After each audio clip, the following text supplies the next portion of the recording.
This is Lisa from Mobile Tech Review, and today we're doing a smackdown between the Samsung Galaxy S2 Skyrocket and the LG Nitro HD. These are two LTE phones, two of three that are currently available on AT&T. The Samsung Skyrocket and the HTC Vivid were AT&T's first two LTE phones, and they came out November 6th. It sells for $249 with contract. And the Nitro is a new kid on the block, available December 4th, also for $249, with very similar specs other than display.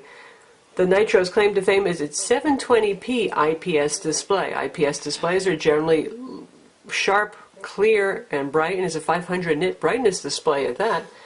And that means you get 1280 by 720 pixels versus the very pedestrian 800 by 480 on Samsung's Super AMOLED Plus display. Now right now you can see we have them both running the same desktop, and they are both set to maximum brightness. And I would say that the Skyrocket still manages to look a bit brighter. Interesting. Other than that, they both run on 1.5 GHz dual-core Qualcomm Snapdragon 3rd generation CPUs with Adreno 220 hardware graphics acceleration. They both have a gig of RAM, front video chat cameras, and an 8 megapixel rear camera with an LED flash. Both phones run Android OS 2.3 Gingerbread, slightly newer version on the Samsung Galaxy S2 Skyrocket. It's 2.3.6 versus 2.3.5, but really not a big deal there. The Samsung, being a Samsung product, runs their TouchWiz UI, which really doesn't mess with the look too much anymore. We don't get any more of those cartoony icons. You can see we just have a transparent backdrop of our home wallpaper and standard-looking icons and the side-to-side movement. No separation into categories, but everything is alphabetical and done page at a time. And with LG, we have their custom UI, which does give you those cartoony little backgrounds to icons. I just wish that companies would stop messing with the icons, really. One thing that is really nice, though, is you've got the standard up-down scrolling, which is what regular Gingerbread does, but you've got separate categories here, and they start you out with one just for downloads, and you can add your own, so you can get things really organized. If you're a real appaholic, that's handy, so you can separate things into your productivity, your multimedia, that kind of thing. And also, if a category is too long and you know the one you want at the bottom, you can just pinch and collapse categories, and then look at that one. A little more fancy than the Samsung. They both have application bars down here, and with the LG you can actually customize and drag things out and put whatever app you want there.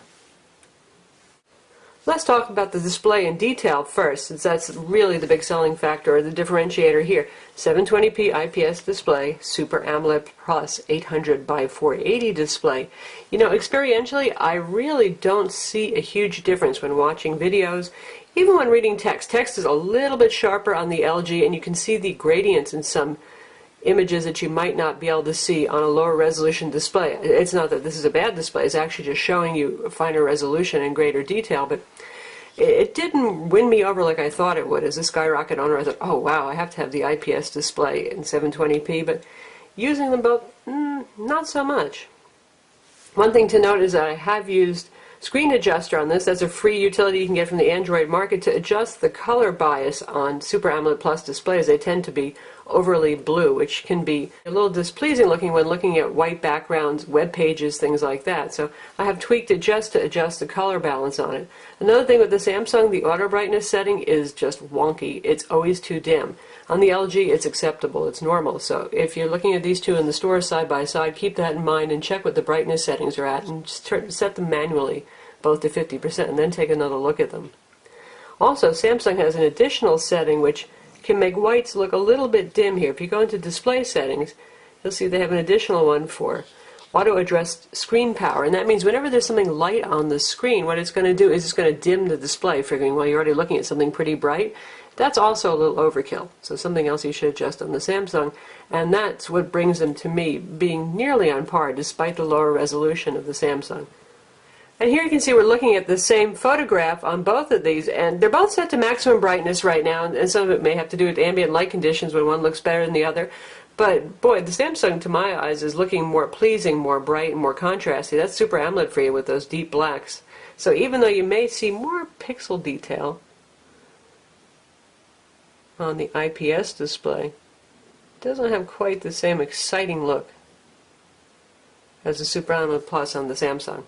And IPS displays are known for their wide viewing angles, and in fact both phones have very wide viewing angles, but the LG does indeed have a couple of degrees more in terms of viewing angle. So we're talking about 180 versus 170 degrees of viewing angle.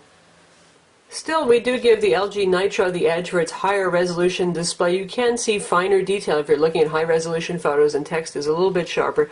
So we give the win to the LG Nitro HD in the display category, even if it's not a huge win. In terms of performance, they both run on the same 1.5 gigahertz Qualcomm Snapdragon 3rd generation CPU with Adreno 220 graphics. It's an APQ processor.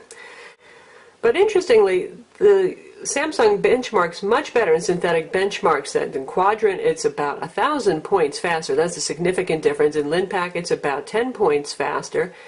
And they're neck and neck on the Sun Spider JavaScript test. Now, synthetic benchmarks versus real world are two different things, but I would say the Samsung also feels a little bit faster. Now, one reason for this could be that the LG is pushing a lot more pixels around, and that does use up CPU cycles as well as GPU cycles, so that's going to have a hit on performance. But still, we would have liked to have seen better synthetic benchmarks from the LG. Experientially, they're both pretty zippy phones, and you're not going to be feeling a whole lot of lag with either of these phones. But the Skyrocket, well, it really is one of the fastest Android phones. Both have 1 gig of RAM.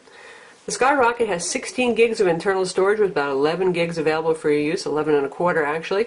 And the LG Nitro HD has only 4 gigs of internal storage with 1.86 gigs available. So a big difference in your maximum total storage there. They both have micro SD card slots. There is no card included with the Skyrocket, but as a consolation prize, since the LG Nitro does have less internal storage, you get a 16 gig card. So there's plenty to work with out of the box there, but for those of you who really like to carry a lot of music or videos around, you need to keep in mind you're always going to have 11 gigs more potentially if you're using a 32 gig micro SD card on both of these devices. You're going to have more storage available with the Samsung Galaxy S2 Skyrocket. So in terms of horsepower, performance, and memory, we have to give the win again to the Samsung Galaxy S2 Skyrocket. Now, in terms of UI customizations, we already touched on that a little bit with the LG. I like the fact that you can choose the icons that are down here on the permanent launcher strip. Don't like so much the cartoony UI that you've got here. Do like the fact that you can create categories, however. So I'm going to put them pretty much at neck and neck. Now, folks' preference for software and customization, you know, that's a personal thing, but I'd say they both have something to offer. And LG actually makes a whole lot of use of the sensors on the device. They've kind of taken some of the best features from HTC and Samsung and put them together. You've got the turn over to silence the ringer feature. Actually, the Samsung has that one too. You can turn the LG over and it will mute and pause video if you're watching a video, also very handy. And it has tilting for panning and zooming and all that kind of thing. Both of these phones have that, but they had one other feature. If you're in the gallery, you can set it so that if you tap the phone on the side, it'll advance to the next picture. So here we are in gallery. We just give it a tap.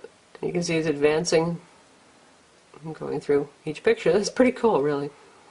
And yes, it works in landscape as well. So you can tap on that side and tap there.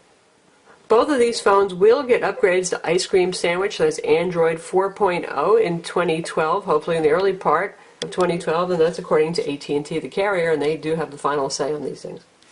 In terms of cameras, they both have front video chat cameras, and both work very well in Skype, by the way. They're bundled with Quick Light, but boy, it's hard to pass up Skype because it's so ubiquitous and cross-platform. Both perform well for that very good video quality, incoming and outgoing, and both do it nicely over LTE.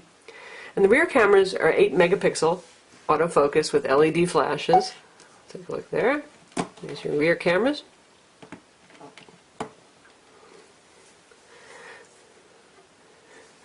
And both take very good photos and sharp 1080p video as well. It's pretty close tie here. The Samsung has a win, though, for better extreme low-light photography. I'm talking about being in a nearly dark room. It focuses better, and you get a brighter, sharper shot out of the Samsung. But if you're in a normal situation, an indoor, well-lit room or outdoors, then it's really very close. So I would call it pretty much a neck-and-neck tie. Samsung wins for better extreme low-light focus and shot sharpness, and teeny bit faster shutter, though they both have very fast shutters.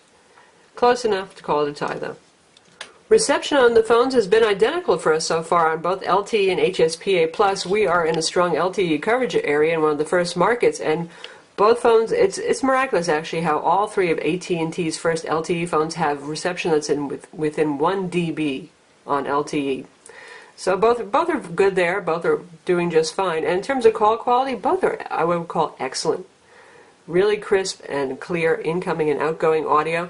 The LG is slightly quieter at the earpiece, so when you're holding the phone to your ear, it doesn't reach the same maximum volume as the Samsung. But other than that, they're both very good. They get identical download speeds, which is to say right now about 20 megs down and 9 megs up, according to speedtested.net. And they manage 5 to 6 megabits per second down on HSPA Plus in our area.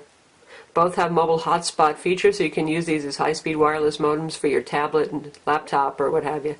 In terms of build quality, well, these are both plastic phones. This is not the glass and metal iPhone 4S or one of HTC's unibody designs like on the HTC Titan. And we've dinged Samsung before and so have others for their really light and plasticky build quality, and that's exactly what you get in the Galaxy S2. It's not a bad-looking phone. I like the faux brushed metal back that they put on here. Very thin, very slippery, hard phone to hold on to. The LG, well, it's also made of plastic, but it feels more sturdy. They weigh almost the same, 4.8 ounces for the Galaxy versus 5 ounces for this. But this just feels more solid, more weighty. There's no creaks, and, well, it has one of the weirdest backs we've ever seen on a phone. I don't think it's very visually pleasing, but it does feel more solid, and instead of having that wafer-thin battery door that you have on the back of the Samsung Galaxy S2, you get this kind of more sturdy single-piece rubbery bag. Phone's also thin. Much easier to hold on to this, though, given the design and the casing on it. Battery life isn't even a close race. We were actually impressed with both the HTC Vivid and the Samsung Galaxy S2 Skyrocket for battery life. Even though the Vivid had only a 1600 milliamp battery, it made it through the day. It managed. And the Galaxy S2 Skyrocket with its 850 milliamp battery, I have no problem. It's my personal phone. It makes it through the day, every day, with moderate use. The LG Nitro, it's really amazing. They actually say the estimated talk time is only 3 hours. It's pretty rare to hear a phone these days that only has 3 hours of estimated talk time. And in fact, we haven't talked 3 hours straight on the phone yet, but with moderate use, the LG has trouble making it through the day. With heavy use, it won't make it past 5 o'clock. So that's a consideration. If you go with the Nitro, you're probably going to want to get a second battery. Definite win for the Samsung Galaxy S2 Skyrocket.